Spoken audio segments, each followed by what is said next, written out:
पूर्व justice Madan Lokur UN justice council के अध्यक्ष बने केजरीवाल ने अंबेडकर स्कॉलरशिप योजना शुरू की।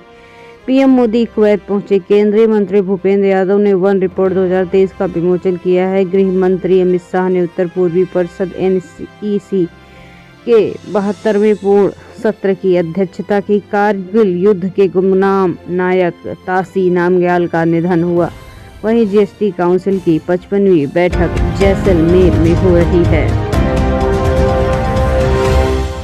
उत्तराखंड में लैंडस्लाइड, नेशनल हाईवे बंद। श्रीनगर में तापमान -5.85 डिग्री 133 साल में तीसरी बार इतना नीचे पहुंचा पारा। उत्तराखंड के पिथौरागढ़ के धारचूला में शनिवार दोपहर को लैंडस्लाइड हुई। इससे नेशनल हाईवे बंद हो गया। कई वाहन जाम में फंस गए। हाईवे से मलबा हटाने का काम जारी। पुलिस ने कहा कि किसी के घायल होने की सूचना अभी तक नहीं मिली। सहारनपुर में महिला एडीएम को ट्रैक्टर से कुचलने की कोशिश। कलेक्ट्रेट का गेट तोड़ा। किसानों की प्रशासन से नोकझोंक। पुलिस पर लाठीचार्ज का आरोप। सहारनपुर कलेक्ट्रेट में किसानों और पुलिस प्रशासन के बीच नोकझोंक हुई। ज्ञापन देने कलेक्टर जा रहे किसानों को रोका तो उन्होंने ट्रैक्टर से गेट ही तोड़ डाला। एडीएम आई डॉक्टर अर्चना द्विवेदी को कुचलने की कोशिश। उत्तराखंड में लैंडस्लाइड, नेशनल हाईवे बंद। श्रीनगर में तापमान -5.85 डिग्री 133 साल में तीसरी बार इतना नीचे पहुंचा पारा। उत्तराखंड के पिथौरागढ़ के धारचूला में शनिवार दोपहर को लैंडस्लाइड हुई। इससे नेशनल हाईवे बंद हो गया। कई वाहन जाम में फंस गए। हाईवे से मलबा हटाने का काम जारी। पुलिस ने कहा कि किसी के घायल होने की सूचना अभी तक नहीं मिली।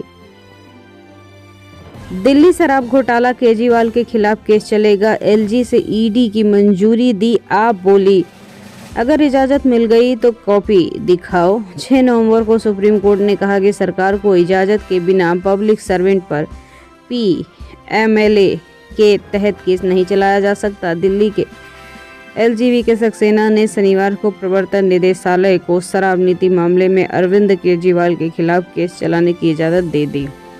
ईडी ने 5 दिसंबर को एलजी से केजरीवाल के खिलाफ ट्रायल चलाने की अनुमति मांगी थी। केजरीवाल ने शुरू की अंबेडकर स्कॉलरशिप योजना। दलित बच्चों की विदेश में पढ़ाई का खर्चा उठाएगी सरकार, कहा ये सा भाजपा को जवाब। आम आदमी पार्टी ने कन्वीनर अरविंद केजरीवाल ने शनिवार को डॉक्टर अंबेडकर स्कॉलरशिप योजना का ऐलान किया है। केजरीवाल ने दलित परिवार के बच्चों को विदेशी यूनिवर्सिटी में पढ़ाई और आने जाने का खर्चा दिल्ली सरकार उठाएगी। डीलर से सेकेंड हैंड ईवी कार खरीदने पर 18% जीएसटी। फोर्टिफाइड राइस पर टैक्स घटाकर 5%। हेल्थ इंश्योरेंस प्रीमियम पर छूट का मामला टला। जीएसटी काउंसिल की 55वीं मीटिंग में 21 दिसंबर को जैसलमेर में हुई। मीटिंग के बाद प्रेस कॉन्फ्रेंस में वित्त मंत्री निर्मला सीतारमण ने बताया कि ऑटो कंपनी और डीलर से सेकेंड हैंड ईवी कार खरीदने पर 18% जीएसटी चार्ज होगा। इस हफ्ते सोने चांदी में रही बड़ी गिरावट। सोना 1545 रुपए गिरकर 75,377 पर आया। चांदी 4,883 सस्ती होकर 85,133 किलो बिक रही है। इस हफ्ते सोने चांदी के दामों में बड़ी गिरावट देखने को मिली।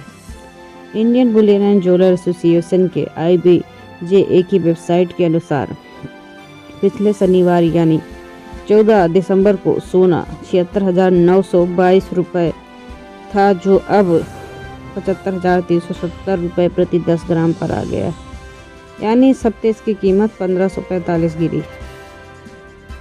पीएम मोदी बोले कुवैत आने में किसी भारतीय प्रधानमंत्री को 10 दशक लग गए। प्रधानमंत्री नरेंद्र मोदी ने भारतीय समुदाय के लोगों को संबोधित करते हुए हाला मोदी कार्यक्रम में कहा, कुवैत की यादें हमारे वर्तमान से जुड़ी हैं।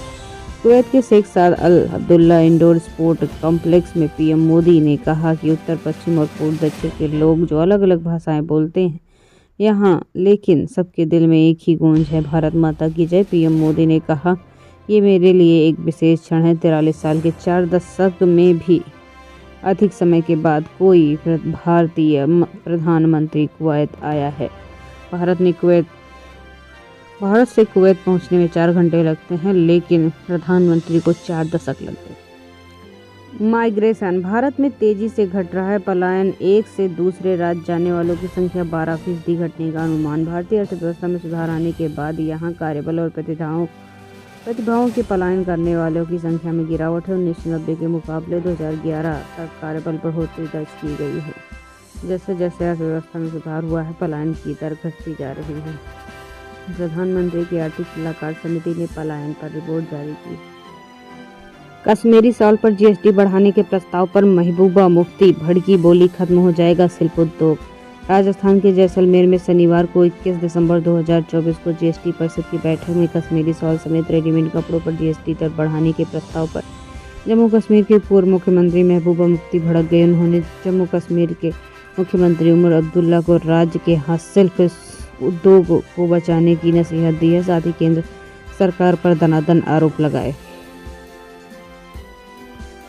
संजीवनी स्कीम वर्सेस आयुष्मान स्कीम, क्या है अंतर, आइए बताते हैं। दिल्ली के मुख्यमंत्री और आम आदमी पार्टी के राष्ट्रीय संयोजक अरविंद केजरीवाल ने आगामी विधानसभा चुनाव को ध्यान में रखते हुए बुजुर्गों के लिए नई योजना शुरू की है। दिल्ली के मुख्यमंत्री और आम आदमी पार्टी के राष्ट्रीय संयोजक अरविंद केजरीवाल ने आगामी विधानसभा चुनावों को ध्यान में रखते हुए बुजुर्गों के लिए नई योजना का ऐलान किया, जिसमें संजीवनी योजना के तहत 60 वर्ष से अधिक बुजुर्गों के लिए मुफ्त इलाज की सुविधा का वादा किया गया है। इसके तहत 60 से ज़्यादा उम्र के बुजुर्गों को मुफ्त इलाज दिया जाएगा। वहीं भारत में आयुष्मान योजना के कवरेज की बात की जाए तो प्रधानमंत्री नरेंद्र मोदी द्वारा शुरू की आयुष्मान योजना आर्थिक रूप से कमजोर वर्ग के लिए है। इस योजना में परिवार के 5 लाख रुपए का स्वास्थ्य बीमा मिलता है। इससे सरकारी और निजी अस्पतालों में 30,000 से अधिक अस्पताल इसमें शामिल हैं। बीमा मिलता है। पंजीकरण के लिए लाभार्थी आयुष्मान पोर्टल या ऐप का इस्तेमाल कर सकते हैं।